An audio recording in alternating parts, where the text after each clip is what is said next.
Shalom, saudaraku yang dikasihi oleh Tuhan kita Yesus Kristus. Jumpa lagi dengan saya, Bram Manaha. Dan kali ini kita akan membahas sebuah topik, yaitu ujian iman.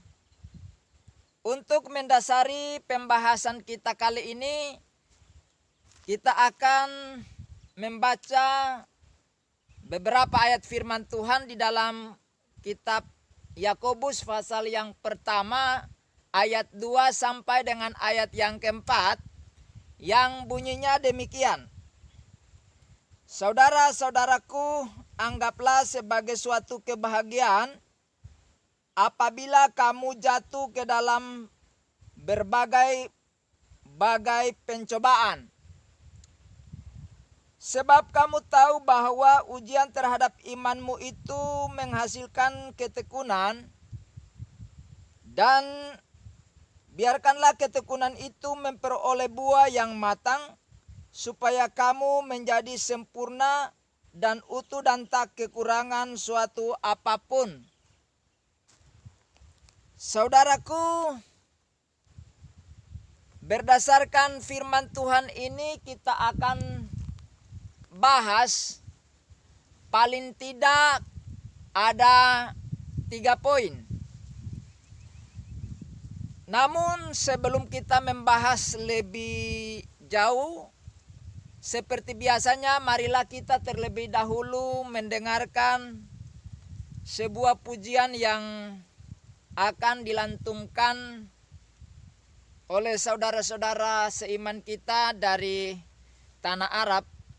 Demikian pujiannya.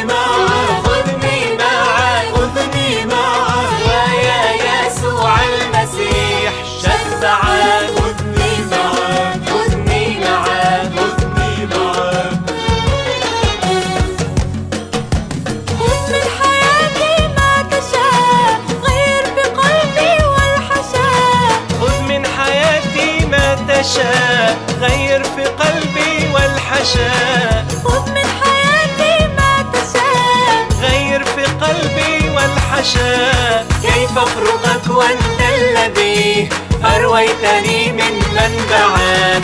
كيف أفرقك وأنت الذي أرويتني من منبعك.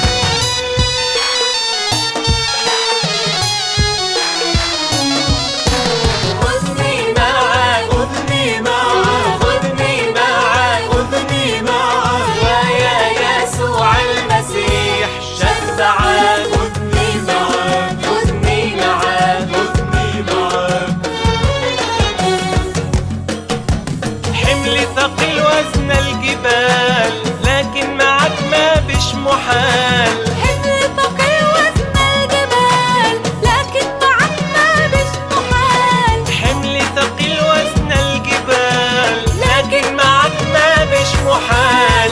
قد شلت عني كل شيء، صارت حياتي ملك لك. قد شلت عني كل شيء، صارت حياتي ملك لك.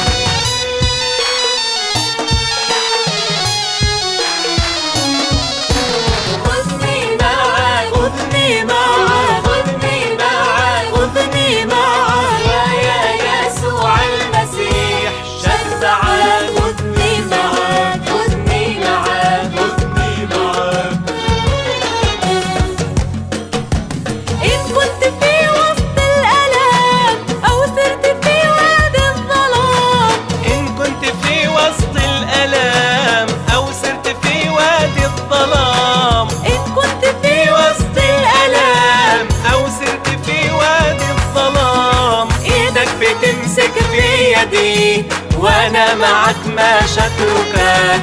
ايدك بتمسك بيدي وانا معك ما شتركك.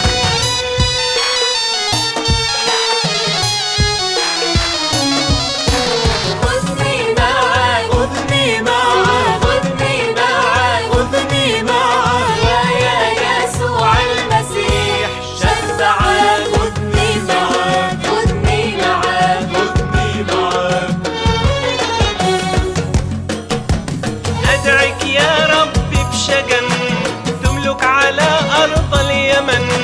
أدعك يا ربي بشجن تملك على أرض اليمن. أدعك يا ربي بشجن تملك على أرض اليمن. رفرف بروحك يا يسوع واجعل بلادي تعرفك. رفرف بروحك يا يسوع واجعل بلادي تعرفك. كيف أفرقك وأنت الذي أرويتني من منبعك. قد شلت عني كل شيء. صارت حياتي ملك لك إيدك بتمسك بيدي وأنا معك ما شتركك. رفرف بروحك يا يسوع واجعل بلادي تعرفك. واجعل بلادي تعرفك. اجعل بلادي تعرفك. Saudaraku, berdasarkan kitab Yakobus pasal 1 ayat 2 sampai dengan 4, sebagaimana saya katakan tadi bahwa paling tidak ada 3 pokok utama yang akan menjadi sorotan atau pembahasan kita kali ini. Tatkala kita sebagai orang Kristen masuk atau jatuh atau dihadapkan kepada berbagai pencobaan. Berbagai pencobaan di sini artinya bukan hanya sekali kita mengalami pencobaan, tetapi berkali-kali. Dan pencobaan itu bervariasi, jadi sangat variatif sekali. Pencobaan lain satu dengan yang lain itu berbeda, kadar pencobaannya pun juga berbeda-beda. Ada yang ringan, ada yang menengah, dan bahkan ada yang paling berat. Tetapi pertanyaan besarnya bagi kita sebagai orang percaya, bagaimana respon kita atau tindakan atau reaksi kita ketika kita masuk atau jatuh di dalam pencobaan-pencobaan tersebut. Langkah apa saja yang harus kita ambil sebagai orang percaya atau orang Kristen? Yang pertama, respon yang harus kita ambil, saudaraku, yaitu enjoy saja atau berbahagia. Di dalam ayatnya yang kedua dikatakan di sana, saudara, saudara-saudaraku, anggaplah sebagai suatu kebahagiaan apabila kamu jatuh ke dalam berbagai pencobaan. Jadi Yakobus memberitahukan kita bahwa setiap manusia, bahkan termasuk orang percaya atau orang Kristen, itu tidak mungkin lepas dari pencobaan. Dan bukan hanya sekali, tetapi akan berkali-kali. Tetapi bagaimana respon kita terhadap pencobaan itu? Yakobus di sini katakan bahwa anggaplah itu sebuah kebahagiaan. Tentu kita secara rasio menolak bagaimana kita masuk dalam pencobaan bisa berbahagia. Nah, saudara, kita perlu ingat bahwa pencobaan itu tidak pernah Tuhan memberikan pencobaan. Tuhan tidak pernah memberikan pencobaan kepada setiap manusia Apalagi kita sebagai orang percaya atau orang Kristen. Tetapi pencobaan itu sebetulnya hanya datang daripada iblis. Namun demikian, Tuhan mengizinkan tatkala iblis mau mencobai, karena pencobaan itu konotasinya adalah jelek. Pencobaan itu dilakukan dengan tujuan menghancurkan atau menjatuhkan, mempermalukan seseorang. Itu konotasinya. Maka iblis itu memberikan pencobaan dengan tujuan yang menghancurkan, mempermalukan, membuat kita terpuruk. Namun Tuhan mengizinkan itu terjadi. Contohnya adalah Ayub. Ayub itu orang hebat, tetapi ketika iblis ingin mencobai, Tuhan mengizinkan hal itu terjadi. Nah, oleh karena itu, kenapa Yakobus mengatakan bahwa ketika kita jatuh dalam berbagai pencobaan, itu harus berbahagia atau kita enjoy saja. Kenapa? Yakobus sedang memberitahukan kita bahwa seharusnya memang kita berbahagia. Berarti kita masuk di dalam kategori orang yang diperhatikan oleh Tuhan, orang yang menjadi fokus perhatian Tuhan, atau kita itu menjadi orang yang spesial dalam pandangan dan penilaian Tuhan. Kita masuk dalam kategori orang yang punya kualitas. Ya, nanti kita bahas itu di kemudian hari, kemudian nanti. Tapi Tuhan sedang mengarahkan pandangannya kepada kita. Nah, oleh karena itu Tuhan izinkan hal itu terjadi. Ada dua hal yang ingin Tuhan pertontonkan ketika Dia mengizinkan pencobaan itu terjadi. Yang pertama, Tuhan ingin mempermalukan iblis karena iblis selalu punya paradigma yang buruk terhadap kita.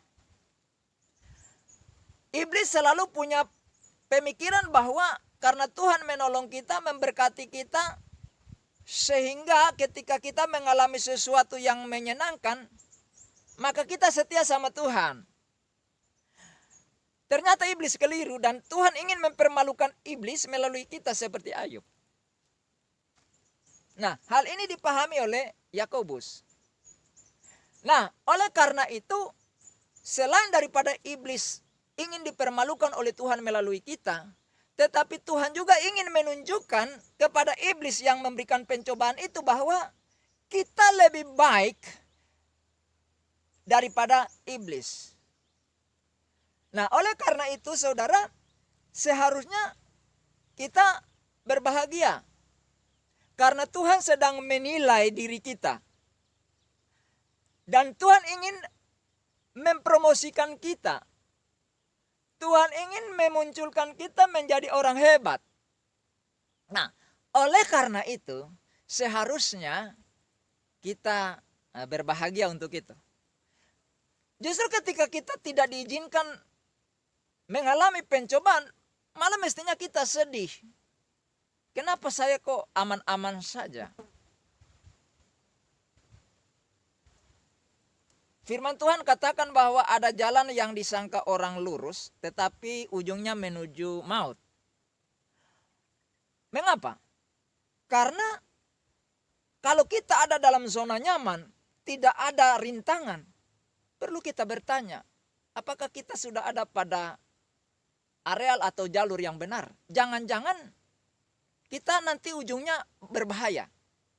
Bahkan Yesus katakan bahwa jalan menuju kebinasaan itu sangat lebar dan banyak orang melaluinya. Artinya orang-orang ingin melalui jalur yang aman, nyaman, tak tersentuh dengan berbagai macam pencobaan. Nah, oleh karena itu saudaraku, sebagai orang Kristen, hari ini ketika engkau diizinkan masuk atau jatuh dalam berbagai pencobaan, seharusnya engkau berbahagia.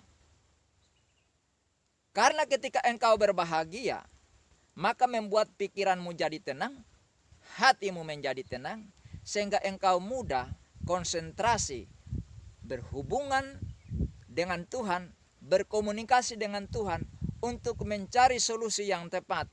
Dan engkau mudah menemukan solusi terbaik, solusi terindah, solusi yang berkualitas untuk menyelesaikan persoalan atau rintangan atau pencobaan tersebut dengan sempurna, seperti Ayub bisa keluar dari persoalan hidupnya.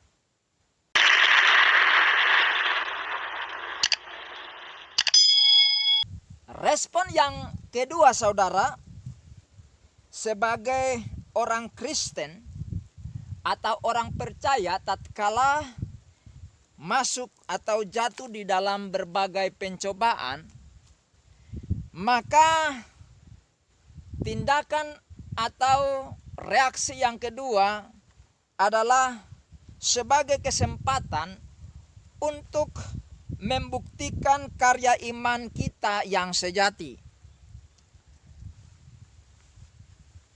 Orang tidak akan kelihatan imannya itu asli, sejati atau tidak. Di dalam ayatnya yang ketiga dikatakan, sebab kamu tahu bahwa ujian terhadap imanmu itu menghasilkan ketekunan.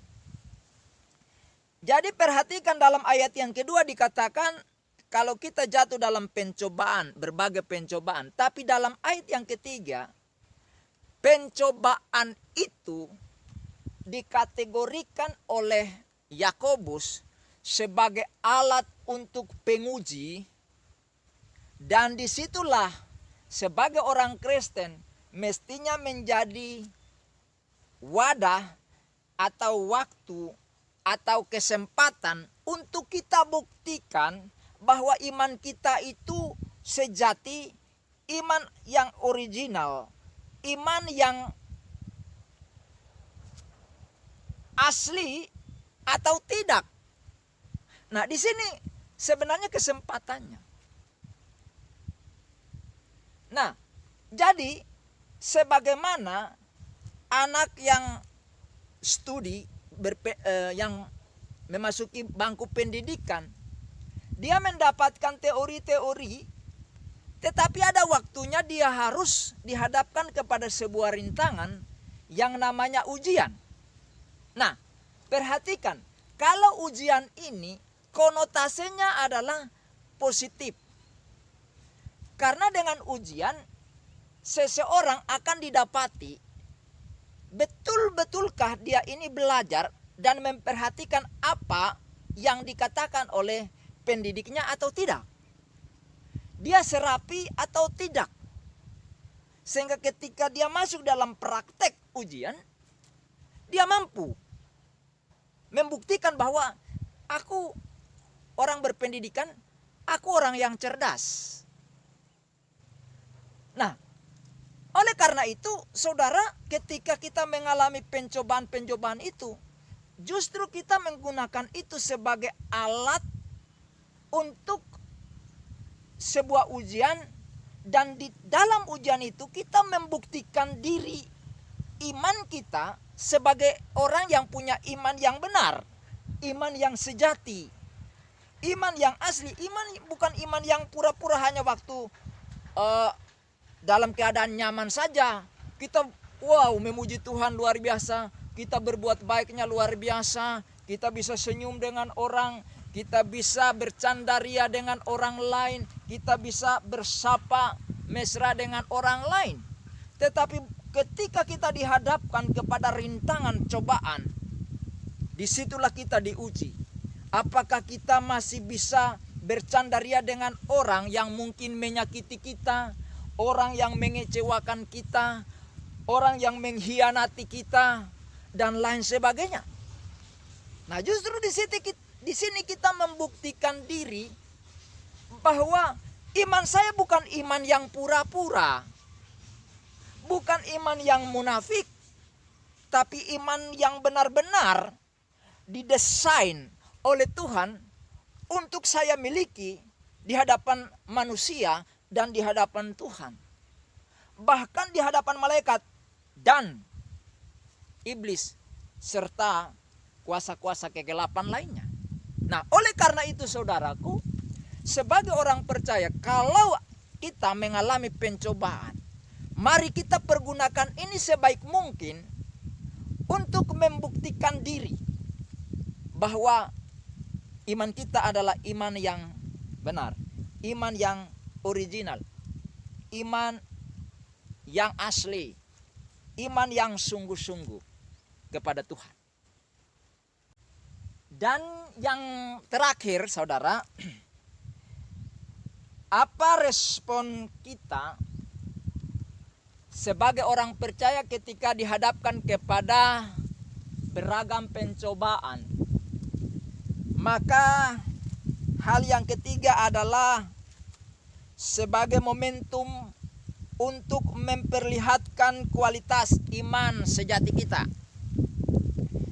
Jadi saudara, ketika Yakobus mengatakan bahwa kita dihadapkan atau jatuh dalam berbagai pencobaan, maka Yakobus sedang mengatakan kepada kita bahwa inilah momentum yang tepat untuk kita menampilkan, memunculkan, memperlihatkan iman kita yang berkualitas, iman kita yang besar, iman kita yang diharapkan oleh Tuhan. Jadi momentumnya adalah ketika ada pencobaan. Tuhan mengizinkan pencobaan itu supaya membuat kita memanfaatkan itu untuk kita tampilkan diri kita, iman kita, bahwa iman saya itu benar. Iman saya itu bukan iman yang kualitasnya rendah, tapi kualitasnya qualified, ya. Bahkan di situ dikatakan bahwa ketekunan yang akan membuat kamu, ketekunan itu menjadi matang dan akan membuat iman kita menjadi sempurna. Artinya memiliki iman yang di atas rata-rata, bukan rata-rata, apalagi di bawah standar rata-rata. Itulah harapan Tuhan melalui tulisan Yakobus. Nah, oleh sebab itu saudaraku yang dikasihi oleh Tuhan, sebagai orang percaya, mari tatkala kita menghadapi pencobaan, jangan suka mengeluh, jangan suka bersungut-sungut, jangan suka bermuram muka, jangan suka kata orang Serawai itu menjegu. Artinya orang yang murung, kemudian entah pikirannya sampai kemana-mana, masuk rimba, keluar rimba, turun gunung, naik gunung, masuk lembah, masuk sungai, entah kemana pikirannya, membuat dia stres.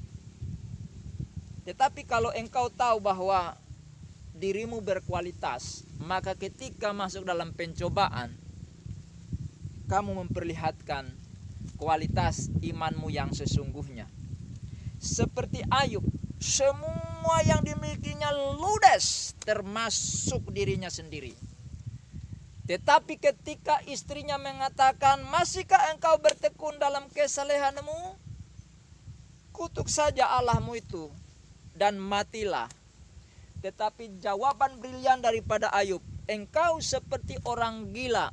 Masakan kita mau menerima yang baik saja dari Tuhan, sedangkan yang buruk kita tidak mau. Nah, orang seperti ini adalah orang yang akan lolos sebagai pemegang rekor iman yang sungguh luar biasa, yang akan mendapat reward dari Tuhan, akan mendapat penghargaan yang setinggi-tingginya dari Tuhan. baik di dunia ini maupun di dunia yang akan datang. Sekarang saudara dan saya memilih, tatkala dihadapkan kepada pencobaan, apa respon saudara dan saya? Saudara dan saya lah yang mengambil keputusan untuk menjalaninya. Demikianlah saudara pemaparan kita kali ini dalam topik ujian iman. Semoga pemaparan ini memberkati saudara, dan bagi saudara yang sudah diberkati, jangan lupa untuk like dan juga subscribe. Selanjutnya saudara silahkan komen di kolom komentar, karena komentar saudara itu sangat bermanfaat sekali untuk memotivasi saya membuat video-video yang lebih baik dari video-video yang sudah lewat. Entah itu komentar yang memberikan kontribusi positif ataupun negatif, yang membangun maupun menjatuhkan. Sekali lagi, itu sangat bermanfaat bagi saya untuk kreatif di dalam membuat video-video yang baru. Saya akan menjawab setiap komentar saudara dengan baik. Selanjutnya, jangan lupa untuk share. Karena ketika saudara share baik kepada keluarga saudara maupun rekan-rekan saudara, baik yang Kristen maupun non-Kristen, agar berkat yang saudara dapat juga didapati, dinikmati oleh mereka yang mungkin selama ini belum tahu. Agar mereka pun ketika dihadapkan kepada pencobaan, mereka juga mampu untuk berdiri tegak dan membuktikan diri dan iman mereka kepada Yesus Kristus. Bahkan yang belum percaya bisa mengambil keputusan untuk percaya Yesus Kristus sebagai Tuhan dan Juru Selamat pribadinya, agar ketika menghadapi pencobaan mereka mampu menyelesaikan bersama Kristus. Bunyikan lonceng notifikasinya agar tidak ketinggalan dengan video-video saya yang terbaru. Sampai jumpa pada video selanjutnya. Tuhan Yesus memberkati dan shalom alaikum. Haleluya. Amin.